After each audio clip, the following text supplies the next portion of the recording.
Good evening and welcome to the wonderful world of the Moomins. People who haven't yet met the Moomins, you're in for a treat. And Moomin lovers, I'm sure you are going to very much enjoy escaping into Moominland this evening when all the world is going crazy around us. The Moomins are the best friends that we can have, and we all love to hibernate with the Moomins. So, who are the Moomins? I hear you asking.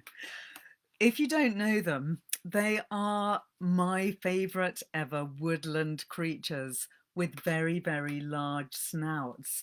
And here I have a little Moomin friend to keep me company this evening and to illustrate how incredibly cute they are. The Moomins come from Finland, and they were first appearing in this world in the 1930s, written by the fabulous author Tove Jansson, who's a Finnish author who actually wrote in Swedish because 5% of the Finnish population actually speak Swedish as their first language. That's a fascinating fact for you. And Tove Jansson was an author who came from a very bohemian background. Her parents were both artists, and she was responsible for inventing these creatures back in 1930. But I'll tell you the story of how that came to be in a minute. I first fell in love with the Moomins when I was 8, when my family moved to Finland, to Helsinki itself. And my mother was obsessed with the Moomins. She must have discovered them herself when she was a child, because she also lived in Finland when she was very young, because her parents were in the army and they went to Finland too. So we have always had quite a strong Finnish connection with my family. And I distinctly remember my mother telling me about the Moomins when we first moved to our flat in Helsinki. And her enthusiasm was totally infectious. She bought us at that time, me and my brothers, this set of Moomin books. I still have the full set. And if my brothers are watching tonight, sorry, I'm the one that seems to have stolen the set and taken them home. Lots of us now have these more recent versions of the Moomin stories, and they actually come in many different shapes and sizes, the Moomin books. They're not just the novel shaped books like this, but they also come as picture books and as little hard books for small children. Also for, they have cloth books for babies, which didn't happen in Tove Jansson's time, but that's happened more recently. But they also were written as comic strips at various points. And Tove Jansson actually wrote many comic strips in the 1950s, which were actually satirical, political satires on the events of the day. So Tove Jansson was quite a fantastic political activist, and she brought in her Moomins into a political world. These Moomins not only exist in written form then and in comic strip form, but they also exist in this wonderful format, which is a kind of picture book with holes in it. And my husband, Carl, thinks that this particular book is the finest example of design in the Western world. He says it's his second favourite design ever. His first one is the periodic table. But this Moomin book is his well-nigh favourite ever design in the world. Why is that, you might ask yourselves? He is a master of design himself, I hasten to add.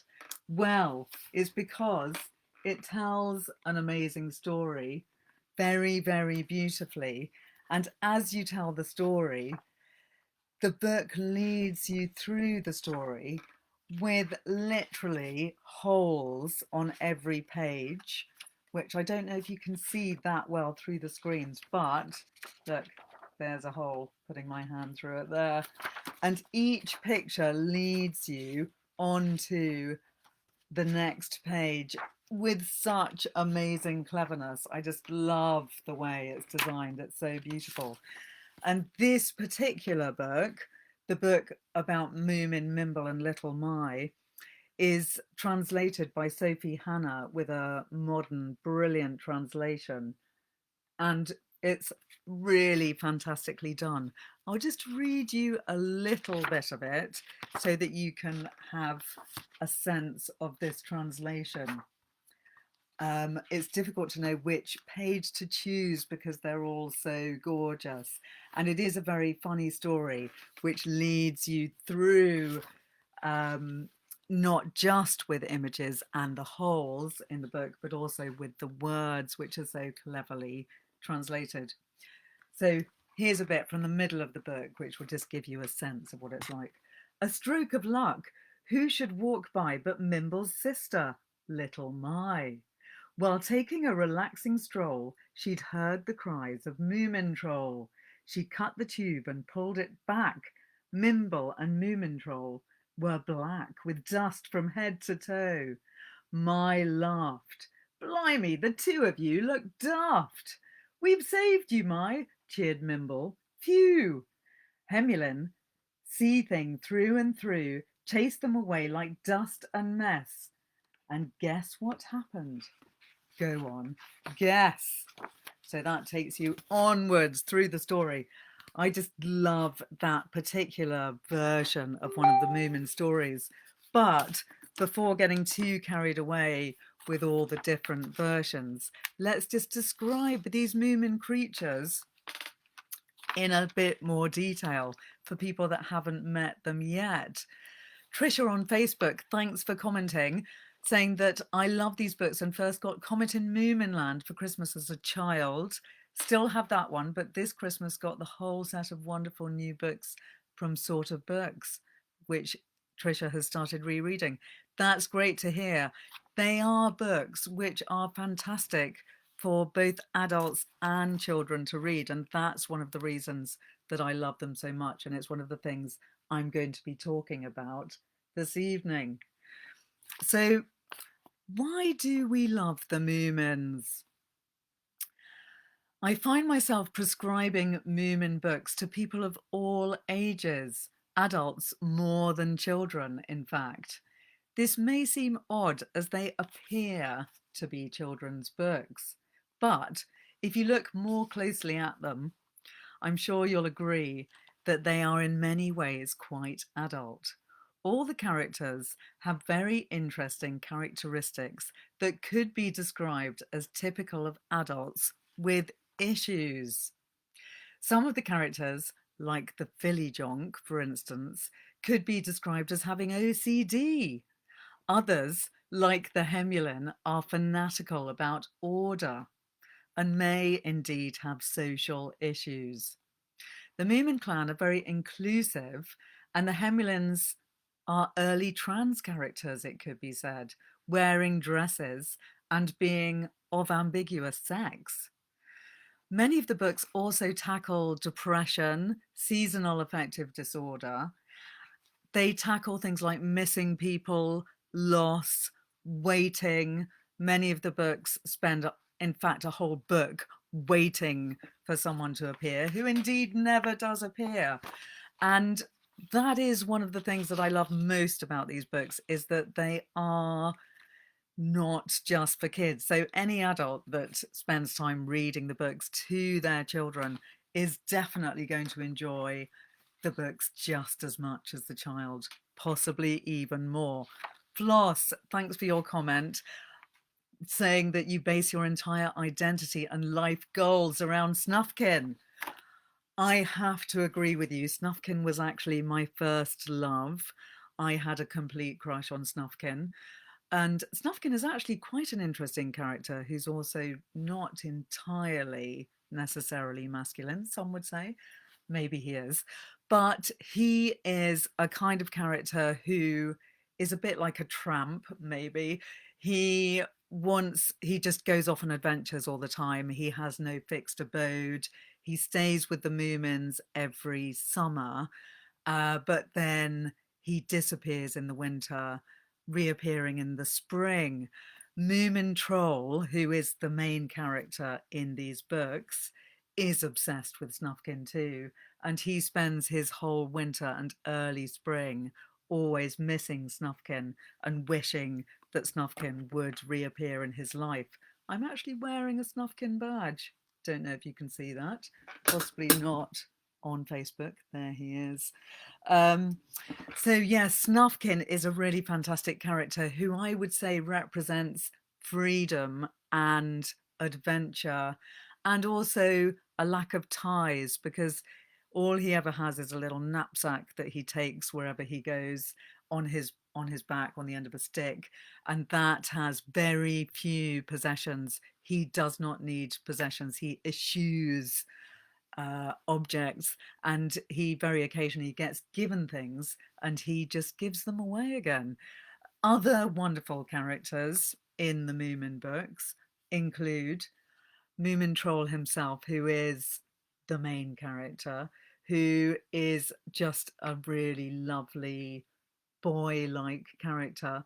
He is in love with the Snork Maiden, and the Snork Maiden is a beautiful girl Moomin Troll who always wears an anklet and a flower in her hair. We also have Moomin Mama, who could be described as the ultimate mother figure. She's always there with sandwiches in her handbag. She has a whole array of useful things, medicines, scissors, plasters, everything is to be found in her handbag. And she is never fazed by anything, whether it's a flood, a comet, a strange creature turning up at her door. She will always welcome anyone that appears with a bed, with food, with medicine, with remedies. And she is one of the most lovely characters in the whole of literature, frankly. Moominpopper always wears a top hat, and he is always writing his memoirs, reminiscing about the good old days when he was an adventuring Moomin Troll. And one of the books in the series is called The Exploits of Moominpopper, and it's all about his adventures when he was a boy, describing how he was found by a group of benign hemulans who took him into their orphanage. But very soon, Moominpopper realised that he must escape and start on his adventurous life, which he then did. So those are the key characters in the Moomins, but someone's already mentioned David is married to Little Mai. That's fantastic. I love Little Mai. She's also one of my all-time favourite characters. She is very mischievous. She's very naughty. She is pretty anarchic and unpredictable. She's tiny. She will always be up to no good, but she's also fierce, strong, brave, fiercely loyal, and will actually, in the end, always do the right thing. There's a picture of Little Mai that I'm just trying to show you. There's Little Mai with her sister, the Mimble.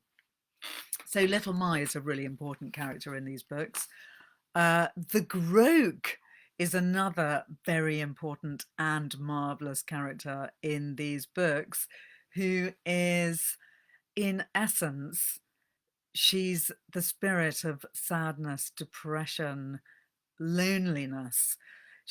I used to find her absolutely terrifying when I was a child and thought that she was one of the most scary characters in literature. But then at one point, I think more as a grown up than as a child, you realize that the Groke is giving off these waves of cold, terrifying loneliness and turning everything around her into ice, because She's so lonely and she just wants to join in. She's standing outside your window looking yearningly inside. The poor Groke. She doesn't mean to turn everyone to ice, but that's what she's doing. Kerry, thanks for your comment. I love Tove's books for adults even more than the Moomins. Little Maya's my favourite Moomin, she says. I booked a holiday to Finland in 2014 for her centenary. They celebrated her beautifully. It was wonderful. Thanks for that, Kerry. Tove Janssen's book for adults, I agree, are also brilliant. And I love them too. And I do very frequently prescribe the summer book to people as a beautiful book, which is an adult book all about the loss of a mother and a daughter. And also The True Deceiver is one of my favourite of her adult books. And she also writes great short stories, which are all about her childhood, her very bohemian childhood. But we won't talk about her adult books tonight. Tonight's all about the Moomins themselves. The Hattie Fatners, thanks Trevor for mentioning them. The Hattie Fatners are one of the greatest characters also in the Moomin books. As you can see, I love all the Moomin characters and it's very difficult to choose one's favourites. But the Hattie Fatners are strange little creatures who appear whenever there's a storm. They actually grow out of seeds and they're brought to life on Midsummer's Night by the electrical charge in the air. And whenever there's a storm, they flock towards the lightning. And they seem to be very sinister and strange characters who are simply mysterious and never really explained. We never understand quite what they're doing and why they're there. I'm just trying to find you a picture of them because they are really great characters if you don't know them already. Here we go. There's the Hattie Fatners. They have these sinister little hands. And I'm just noticing that my camera on Instagram, is, oh dear, slipping. I'm just sorting that out. Hope that's okay, everyone. So, Veets, you are asking me which Moomin book would I prescribe to get through this lockdown? That is a fantastic question.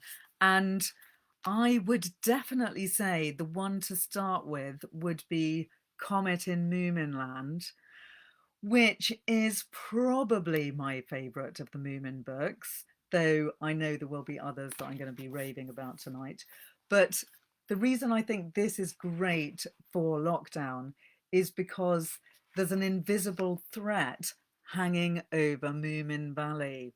So Moomin Valley is an idyllic place in the middle of the woods in Finland where the Moomins live in their Moomin house, which is designed to look like an old-fashioned porcelain stove, by the way, because the Moomins always used to live behind the porcelain stove in ancient times. So when Moominpopper builds his first Moomin house, he builds it in that shape. I've always wanted to live in a house like that myself. In Comet in Moominland, the Moomins and the other creatures in the book. Oh dear, sorry about that. That's my phone falling down. I'm going to now prop it up and hope that it's going to behave itself. Sorry about that. There we go. People on Instagram, can you still see me? Hope all is going well there. Sorry about that. So the comet, let's go back to that. I think all is well. There's this threat hanging over Moomin Valley, and all the creatures start seeing strange signs and portents, which they interpret to be probably bringing something terrible, harbingers of doom. And they realize that something is coming, and some of the wise elder people of the forest begin to realize that it does portend a comet, partly because the signs actually look like comets, which I'm trying to find a picture of to show you. Moomin Troll and his friends go off in search of wisdom a knowledge about the comet to try and understand what it is and why it's coming. And they go off to look for this observatory where they've heard that there's a professor who will know about the comet. So off they go, and they have many exciting adventures on their travels. They have to cross the dry sea on stilts as they go, which in itself is a wonderful scene. And I've actually got a mug commemorating that scene. I don't know if you can see it, where the Moomins are on stilts. There they are. So the great thing about Comet in Moominland, which I'm just seeing a comment coming up about, is that the comet does arrive. And as you're saying, Kate Shanahan, thanks for joining me this evening and making this comment, the comet itself does not disappoint. It's a very dramatic looking comet, and when it comes with a big song and dance, and it's all highly satisfying. And the Moomin family all hole up in a cave where they are safe. They don't know what's going to happen, but Moomin Mama is there to look after them. They actually put a little blanket across the wall of the cave, and they have some special ointment which is protective. And we don't understand quite what's happening, but the comet comes, they all survive, and everyone is safe in the end. And I do feel that we all would like to be holing up in that cave right now and waiting for the comet to pass. So Comet in Moominland would be probably my top recommendation for this particular period. But there's also many other wonderful Moomin books, which I'm going to tell you about now. But I just want to add, before going into more detail about each of the books, that where the Moomins first came from. The figure of Moomin Troll himself first appeared in Janssen's political cartoons, where it was used as a signature character near Tove Janssen's artist's name. But apparently the Moomin was brought into existence because Tove Jansson was having an argument with her brother about politics, and they were discussing the philosophy at the same time of Immanuel Kant. And Tove Jansson got into a huge rage with her brother, and she decided to draw the ugliest being that she possibly could on the wall of their outhouse, because they used to, being a very bohemian family, they used to draw randomly on the wall of their outhouse whenever they felt like it. So Tove Jansson drew this picture of a troll, a Moomin troll, and that slowly developed afterwards into her signature character, which is a pretty amazing thought. And the Moomin troll, when he was first drawn, was a lot less attractive. He was a lot less cute. He didn't have his lovely round belly. He was a bit sort of angular and lean compared to what he looks like now. He's become this incredibly cute and cuddly creature. But if you are an uber fan such as me, then you can look at all the drawings of Tove Jansson and her amazing paintings and woodcuts over the years, and you'll see the gradual evolution of the Moomins into something far more attractive and cuddly. They also spent a long time being cartoons on TV when they became more rounded, and the cartoons were a bit cheesy. They are nowhere near as good as the books. Anyone who's been introduced to the Moomins by the cartoons that were in the original TV program, I think possibly in the 1970s, might well have been put off. Definitely you have to read the books, which are a million times better. So Tove Jansson and her brother Per Olov were actually responsible for the bringing into being of this ugliest creature that she could find. But the irony is that over the years, those ugly creatures turned into something absolutely irresistible to millions, to the point where Tove Jansson became actually quite oppressed by her own invention. She was so successful with her Moomins in her lifetime that people used to write her millions of letters. She received hundreds of letters from school children, adults, and fans all over the world, to the point where she couldn't cope with answering them all, but she did always try to answer them. So she wrote hundreds of letters back to her fans, and she took it very seriously. But in the end, she couldn't deal with it and she had to stop, because she did have hundreds of thousands of fans. Somebody's asking me what's the date of the book. The Comet in Moominland, that was written and published in 1946. So that was at a particularly turbulent period in the world. And it obviously reflects what was happening around Tove Jansson politically, with this metaphorical threat in the form of the comet, which was actually representing the Nazis.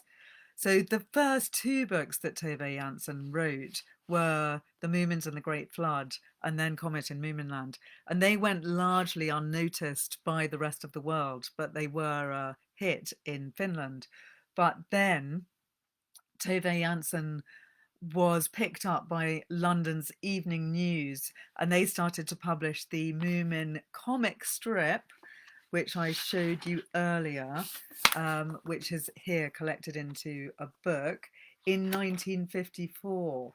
So this comic strip is actually a very different kind of experience to the Moomin books. They are politically satirical comments on events of the world at the time. So they're very much a whole different experience to reading these books, but they're very funny and very witty. So I would recommend them if you are a general fan of Tove Jansson, but I wouldn't start with them if you've never read the Moomin books. Start off with Finn Family Moomin Troll, which is the book that was first translated into English, and that was in the 1950s.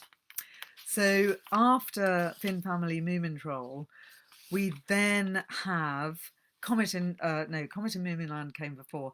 The Exploits of Moominpopper, which tells the story of Moominpopper's adventures and how he came to be the calm, pipe-smoking Moominpopper that he is in most of the books that we read. And The Exploits of Moominpopper is a lovely book, which is very funny, and Tove Jansson really captures the voice of a man who is trying to put his life into perspective, rather a troll, not a man. And it does have that very amusing tone of somebody looking back and making their life sound incredibly exciting. And he's probably exaggerating quite a lot of what happened, but it's full of great stories. Then we have Moomin Summer Madness, which is a really great story, also one of my favourites, in which there is a flood that fills up Moomin Valley, fills the Moomin house, and it's got one of my favourite scenes in all of the Moomin books, when Moomin Troll has to go down into the Moomin house and rescue breakfast for everyone. So he goes down and finds the kettle and some bread and some raspberries, which they then have for breakfast. But then the Moomin family end up,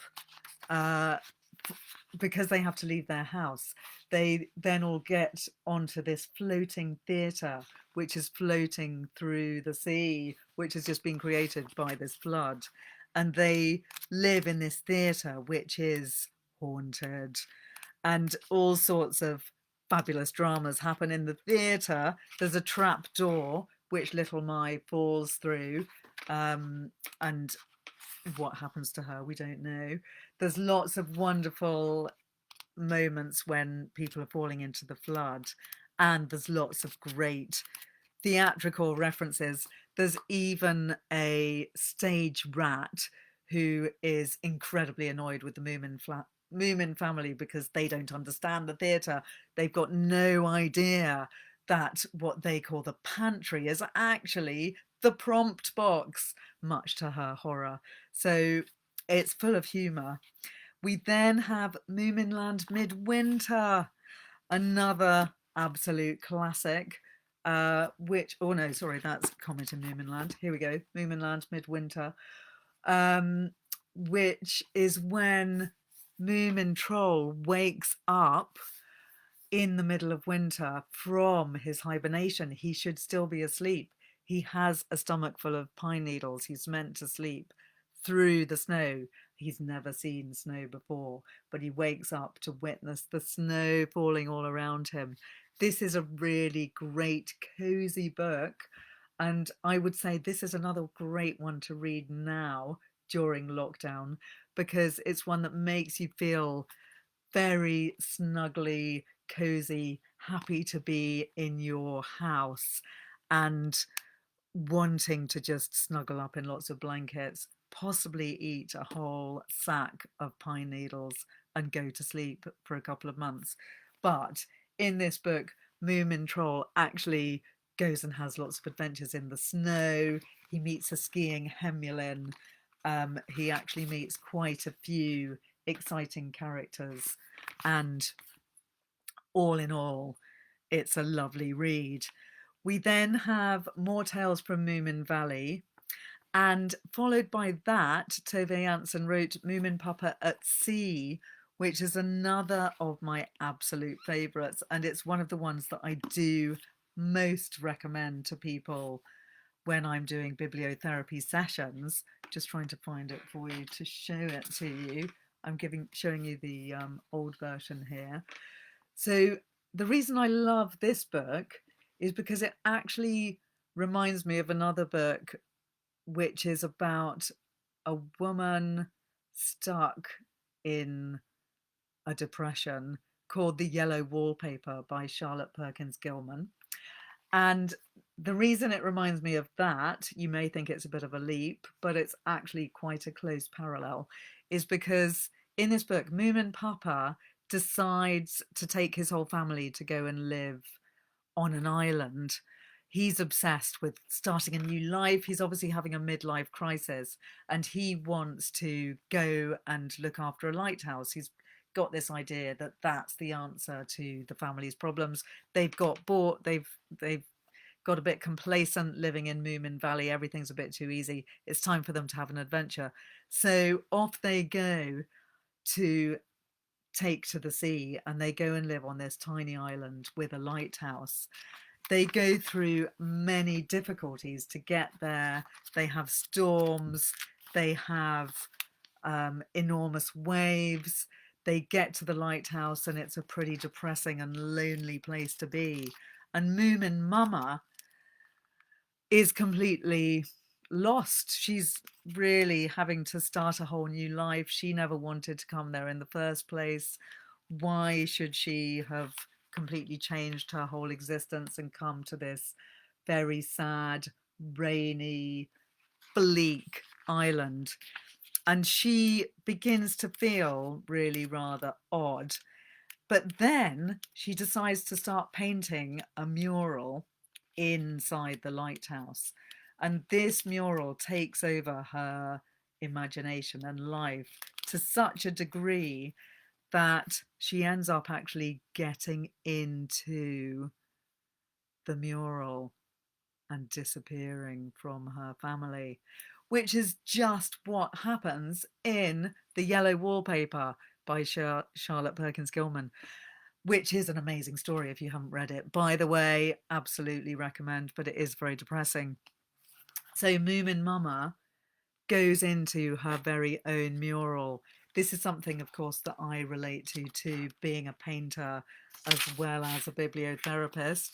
I could imagine painting a mural so obsessively that I might actually get lost in it. And funnily enough, I've painted quite a few murals involving the Moomins. Um, I've done a couple, and one is in my house at this very moment, starring the Hattie Fatners and also starring all of the other Moomin characters. So Moominpopper at Sea is one of the most fascinating psychological explorations of depression in a children's book that I've ever encountered. And I think it's a great book to read as an adult too, because it gives you an inkling of how it feels to be in a new situation where you've completely changed from your previous life. You feel unappreciated, unwanted, even because in this new island, Moomin Mama doesn't have the same role that she normally has. She's become a bit redundant. So when she finds herself living in the lighthouse and escaping into her mural, she is in a way reinventing herself, but she needs to be rescued. And that's what happens in the book. She does eventually come out again, and I'll let you read the book to find out why. But this is the wonder and the joy of the Moomin books, even though they are sometimes depressing and they do tackle real issues of depression, they do always end up with a happy ending, you'll be glad to hear. Trisha's making a comment saying Midwinter is good for now because Moomin Troll encounters the place he's always known, but utterly changed, with no one he knows well around. That's a really good point. Thank you, Trisha. Moominland Midwinter, that I was talking about a few minutes ago, I was mentioning that I think it's great for now because it's such a cozy book. It starts off with absolute coziness when the whole of the Moomin house is asleep and Moomin Valley is covered in snow.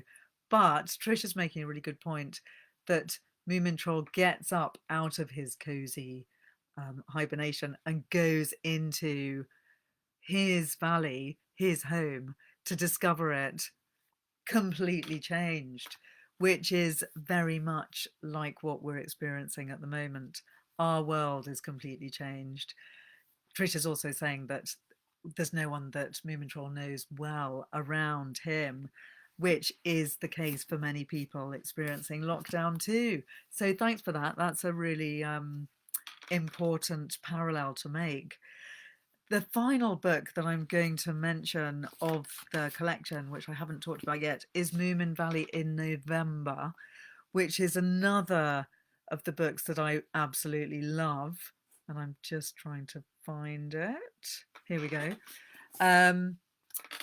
Which is another one which is strangely, in a way, about depression, because in this short novel, lots of the characters with which we're familiar from the earlier Moomin books are coming to Moomin Valley in order to see the Moomins, but the Moomins have gone away. Snufkin appears, and he wants to see the Moomins, but they're not in their house. Then various other characters come along. There's I'm trying to remember who they all are. There's the Billy Jonk, there's Grandpa Grumble, there's a Hemulin, and I think Two Ticky comes along.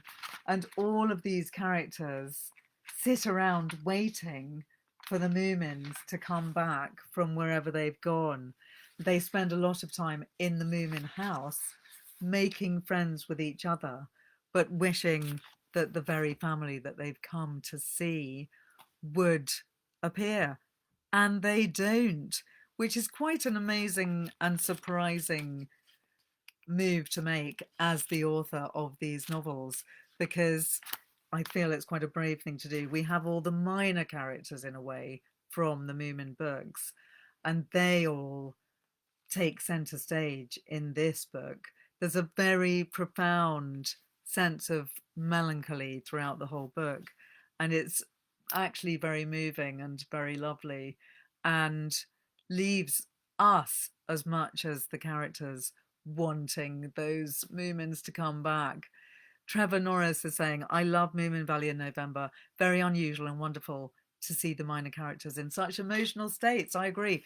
It's such a lovely book. And that would also be another one that's great to read now, I would say, if you are feeling a little bit melancholic, because it will reflect how you feel, but it will also take you into that lovely sense of being in Moominland, which is always going to cheer you up, no matter how bad things are. So I'm going to read you a little bit of one of the Moomin Troll books so that people that don't know them can have that lovely feeling of being read to from a fantastic and gorgeous Moomin book. And people that do know them might well want to hear it too, because they're such lovely stories and you might not have heard them for a very long time. I just want to read you the very end of Finn Family Moomin Troll, which is all about, in brief, a story where a hobgoblin comes to Moomin Valley and he has magical powers whereby his hat transforms things into something else. So, for instance, at one point, eggshells are thrown into his hat, and these eggshells turn into pink, fluffy clouds, which the Moomins then go flying around Moomin Valley on, which is one of the most fabulous scenes in all of the books. And it's one that I've never forgotten and have always, ever since, wanted to fly around on pink, fluffy clouds. And many a time I have done that in my dreams. The hobgoblin's hat also has the power to change water into raspberry juice, but the hobgoblin seems to be quite a sinister character. He goes around on a black jaguar, and in fact that's why I'm wearing these very pajamas tonight, although it's not a black jaguar. It's the closest I could get, and I've decided that I'm probably going to live in pajamas for the next 6 weeks. So I'm referencing the hobgoblin with these pajamas. Anyway, the hobgoblin is obsessed with this massive ruby, which he is desperate to find. And he's spent the whole of the book looking for this ruby, which we discover towards the end of the book is actually with the Moomins. Thingamy and Bob, who are two of the minor characters in the Moomins, but rather gorgeous, they have the ruby in their suitcase. So I'm going to read you this last section of the book. And thanks, Trisha, for your comment about the clouds. She's also saying, and the words which come out of the dictionary and climb the walls. Fantastic. Obviously having lots of excellent memories about the Moomin books. I think clearly we all need to go and just read all of these books again. I think there are 8 of them in total. So you could spend the next couple of weeks just reading Moomin books. I'm going to read you this little section, which starts with a party in Moomin Valley, because they think that everything is now okay and that the hobgoblin has disappeared. By the way, Frank Cottrell Boyce has done a lovely talk about Tove Jansson on Radio 4 recently in a program called Great Lives. And he was actually talking about this very picture, saying that many of the pictures in the Tove Jansson books have stayed with him forever, and that this picture has become his blueprint for what a perfect party should look like.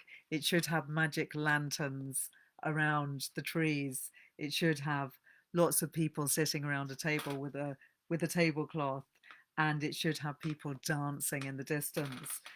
I very much recommend listening to that Radio 4 programme. Moomin Troll bowed low to the Snork Maiden and said, "May I have the pleasure?" But as he looked up, he caught sight of a shining light brimming over the treetops. It was the August moon. It sailed up, a deep orange colour, unbelievably big and a little frayed around the edges like a tinned apricot, filling Moomin Valley with mysterious light and shadows. "Look, tonight you can even see the craters of the moon," said the Snork Maiden. "They must be awfully desolate," said Moomin Troll. "Poor hobgoblin up there hunting." "If we had a good telescope, couldn't we see him?" asked the Snork Maiden. Moomin Troll agreed, but reminded her of their dance, and the party continued with more high spirits than ever. "Are you tired?" said Bob. "No," said Thingamy. "I'm just thinking. Everyone has been so nice to us. We must try to ruse something in return." Thingamy and Bob always talk with the wrong letters at the beginning of the wrong words. And they whispered together for a while, nodded and whispered again. Then they went off to their secret hiding place, and when they came out, they were carrying the suitcase between them. It was well after 12 o'clock when the whole valley was suddenly filled with a pinky red light. Everybody stopped dancing as they thought it was a new firework, but it was only the opening of Thingamy and Bob's suitcase. The king's ruby lay shining in the grass, looking more beautiful than ever, making the fire, the lanterns, and even the moon look pale and wan in comparison. Awestruck and speechless, they all crowded round the glowing jewel. "To think that anything could be so beautiful," exclaimed Moomin Mama. Sniff heaved a deep sigh and said, "Lucky Thingamy and Bob." But meanwhile the king's ruby was shining like a red eye in the dark earth, and up in the moon the hobgoblin caught sight of it. I'll show you the picture. There's the hobgoblin sitting on the moon, searching for the ruby that he's been searching for several hundred years. He'd given up searching and sat tired and sad on the edge of a crater, resting himself, while his black panther slept a little way off. He recognised the red point down on the earth at once. It was the biggest ruby in the world, the king's ruby, which he'd been hunting for several hundred years. He started up and with gleaming eyes pulled on his gloves and fastened his cloak around his shoulders. He dropped all his other jewels to the ground. The hobgoblin only troubled himself about one single precious stone, and that was the one he would hold in his hands in less than half an hour. The panther threw himself into the air with his master on his back, and they began to hurtle through space, faster than light. Hissing meteors cut across their path, and stardust caught in the hobgoblin's cloak like driving snow, and it seemed to him that the red fire below burned more brightly. He steered right towards the Valley of the Moomins, and with a last spring the panther landed smoothly and silently on the top of a lonely mountain. The inhabitants of the valley were still sitting in silent awe in front of the king's ruby. In its flame they seemed to see all the wonderful things they had ever done, and they longed to remember and to do them once more. Moomin Troll remembered his midnight rambles with Snufkin, and the Snork Maiden thought of her proud conquest of the Wooden Queen, and Moomin Mama imagined herself once more lying on the warm sand in the sunshine, looking up at the sky between the swaying heads of the sea pinks. Each one was far away, lost in wonderful memories, when they were all startled by a little white mouse with red eyes who slunk out of the wood and scurried towards the king's ruby, followed by a coal black cat which stretched itself out in the grass. As far as anyone knew, a white mouse had never lived in Moomin Valley, nor a black cat either. "Puss, puss," said the Hemulin, but the cat only shut its eyes and didn't bother to answer. Then the wood rat said, "Good evening, cousin," but all she got from the white mouse was a long, melancholy stare. So Moominpopper came forward with 2 cups, wanting to offer the newcomers a drink from the barrel, but they took no notice of him. See, typically Moominpopper will always offer a drink to any newcomers in the valley because they are such an embracing family. And this reminds me, one of the reasons I wanted to read this section tonight is because it's all about a party, which is one of the things that we can't have at the moment. And this is such a lovely party that it does make you want to base all future parties on it. You'll see why as I read on. A certain gloom crept over the valley. People whispered and wondered. Thingamy and Bob got anxious and put the ruby back in their suitcase and shut the lid. But when they tried to take it away, the white mouse stood up on his hind legs and began to grow. He grew almost as big as Moomin House. He grew into the red-eyed hobgoblin in white gloves, and when he'd grown enough, he sat down on the grass and looked at Thingamy and Bob. "Go away, you muggly old Anne," said Thingamy. "Where did you find the king's ruby?" asked the hobgoblin. "Find your own business," said Bob. They had never seen Thingamy and Bob being so brave. "I have hunted it for 300 years, said the hobgoblin. "I'm not interested in anything else." "Nor are we," said Thingamy. "You can't take it away from them," said Moomin Troll. "They got it quite honestly from the Grook." But he didn't mention how they had exchanged it for the hobgoblin's own old hat. Anyway, he seemed to have a new one. "Give me something to munch," said the hobgoblin. "This is getting on my nerves." Moomin Mama at once bustled forward with pancakes and jam and gave him a big plateful. While the hobgoblin was eating it, they edged a little nearer. Somebody who eats pancakes and jam can't be so awfully dangerous. You can talk to him. "Does it taste good?" said Thingamy. "Yes, thanks," said the hobgoblin. "I haven't had a pancake for the last 85 years. At once everybody felt sorry for him and came still nearer. When he had finished, he wiped his moustache and said, "I can't take the ruby away from you because that would be stealing. But couldn't you exchange it for, say, 2 diamond mountains and a valley full of mixed precious stones?" "No," said Thingamy and Bob. "And you can't give it to me?" asked the hobgoblin. "No," they repeated. The hobgoblin sighed, and then he sat for a while thinking and looking very sad. At last he said, "Well, go on with your party, and I'll cheer myself up by working a little magic for you. Everyone shall have a piece of magic for himself. Now you can all have a wish. The Moomin family first." Moomin Mama hesitated a bit. "Should it be something you can see," she asked, "or an idea? If you know what I mean, Mr. Hobgoblin." "Oh, yes," said the hobgoblin. "Things are easier, of course, but it will work with an idea, too." "Then I want to wish that Moomin Troll will stop missing Snufkin," said Moomin Mama. "Oh dear," said Moomin Troll, going pink. "I didn't know it was that obvious." But the hobgoblin waved his cloak once, and immediately the sadness flew out of Moomin Troll's heart. His longing just became expectancy, and that felt much better. "I've got an idea," he cried. "Dear Mr. Hobgoblin, make the whole table with everything on it fly away to Snufkin, wherever he is just now." At the same moment, the table rose into the air and headed south with pancakes, jam, fruit and flowers, punch and sweets, and also the muskrat's book, which he'd left on the corner. "Hi," said the muskrat. "Now I should like my book spirited back again, please."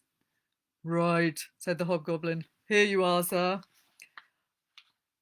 "On the usefulness of everything," read the muskrat. "But this is the wrong book. The one I had was about the uselessness of everything." But the hobgoblin only laughed. "Surely it's my turn now," said Moominpopper. "But it's very difficult to choose. I've thought of masses of things, but nothing is absolutely right. A greenhouse is more fun to make yourself. A dinghy too. Besides, I've got nearly everything." There's a picture of the table with all the lovely pancakes and lovely food flying off to Snufkin. "Perhaps you don't need a wish at all," said Sniff. "Couldn't I have yours?" "Oh, well," said Moominpopper, "I'm not sure about that." "You must hurry up, dear," urged Moomin Mama. "What about wishing for a pair of really nice book bindings for your memoirs?" Oh, that is a good idea, said Moominpopper happily, and everyone screamed with delight when the hobgoblin handed over 2 red Morocco leather and gold bindings set with pearls. Me now, squeaked Sniff. A boat of my very own, please. A boat like a shell, with purple sails and a jacaranda mask, and rowlocks made of emeralds. That was quite a wish, said the hobgoblin kindly, and waved his cloak. They all held their breath, but the boat didn't appear. Didn't it work?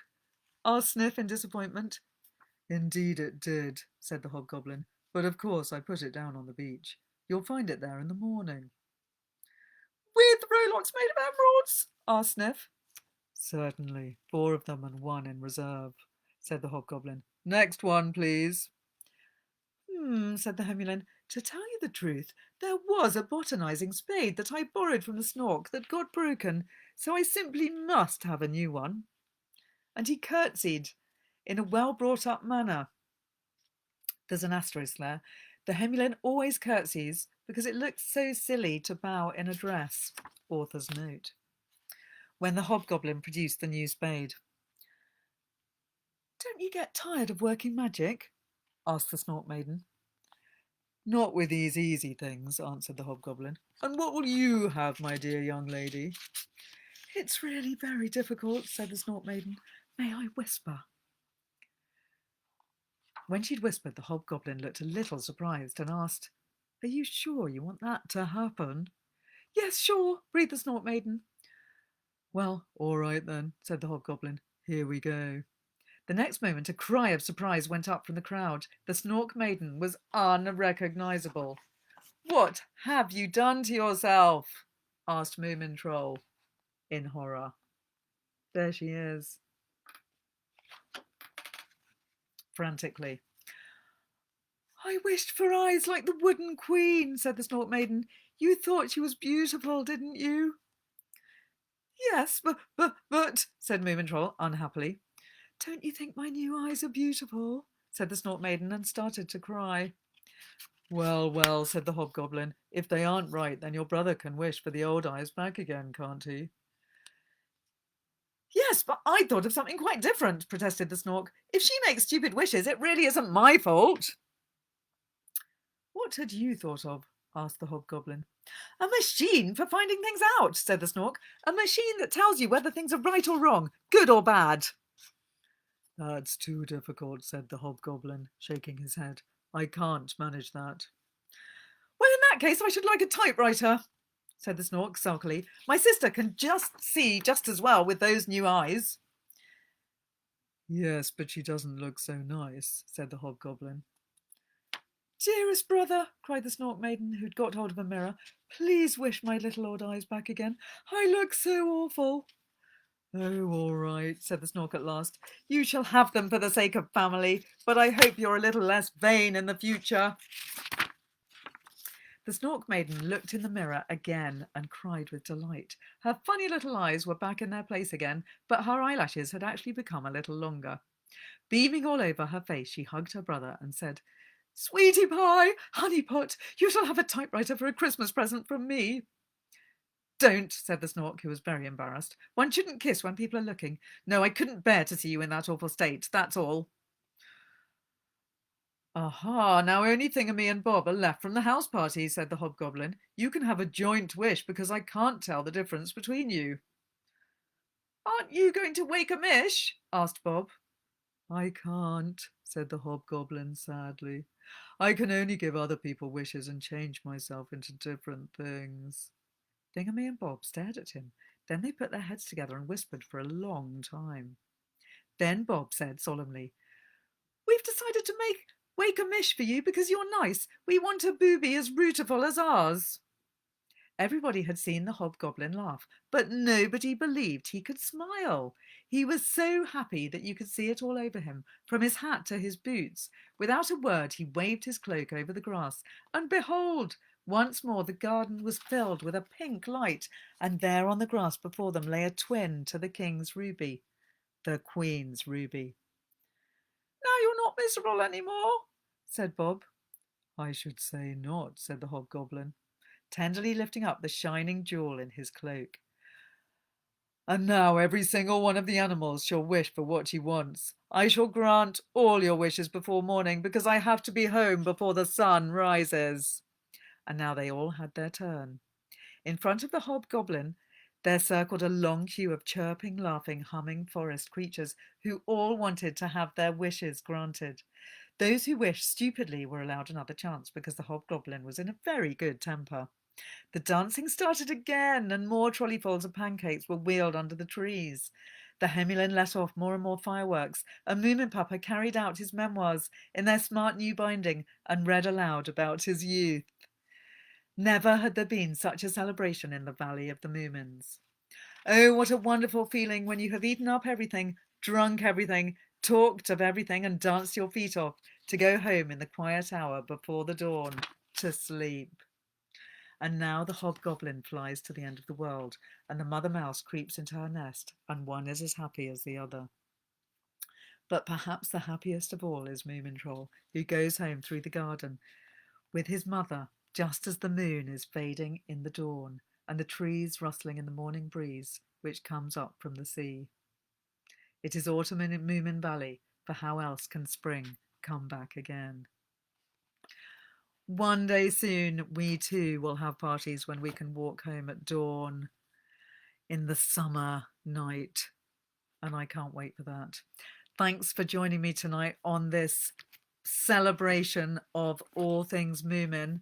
It's been lovely to visit these gorgeous woodland creatures with you.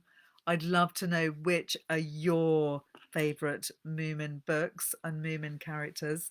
Do send me messages to let me know. And next week, I'll be on Damien Barr's Literary Salon Facebook page talking about new beginnings in literature. So join me next Wednesday night at 9 p.m. on Damien Barr's Literary Salon Facebook page. In the meantime, good night from me and from Moomin Troll. See you soon.